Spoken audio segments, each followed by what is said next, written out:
Hello বন্ধুরা, আজকে আমরা দুজনা মিলে একটুখানি ঘুরতে বেরিয়েছি। আর কোথায় এসছি তোমরাও দেখো, শহীদপল্লী রানী রাসমন্দির ঘাটের ওখানে। আর এই জায়গাটা নিশ্চয়ই ম্যাক্সিমাম মানুষই চেনে, আর খুবই সুন্দর একটা জায়গা। আর বিকেল হলে তো কোনো কথাই হবে না, এত সুন্দর মানে এত সুন্দর মনোরম দৃশ্যগুলো দেখা যায়। গঙ্গার সুন্দর ভিউ, সুন্দর একটা পরিবেশ, তাছাড়াও হচ্ছে এত সুন্দর হাওয়া বয়ে থাকে ওখানে। মানে দূর দূরান্ত থেকে লোকজন এসে এখানটায় ঘুরে বেড়ায়, প্লাস বসে থাকে। মায়ের মন্দির আছে, বাবার মন্দির আছে, দর্শন করে দূর দূরান্ত থেকে। আবার অনুষ্ঠানের সময় এখানে খুব যাগযজ্ঞ করে অনুষ্ঠান হয়। আর দেখো তোমরা, এত সুন্দর একটা ভিউ, মানে ক্যামেরাতেই এত সুন্দর লাগছে, আর সামনে থেকে না জানি আরও কত সুন্দর লাগে পরিবেশটা।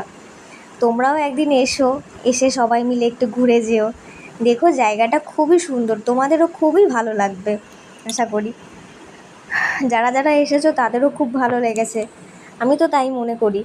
তো আর আমার ছেলে তো খুবই এনজয় করে এইখানটায় গেলে পরে, ও খুব আনন্দ পায়।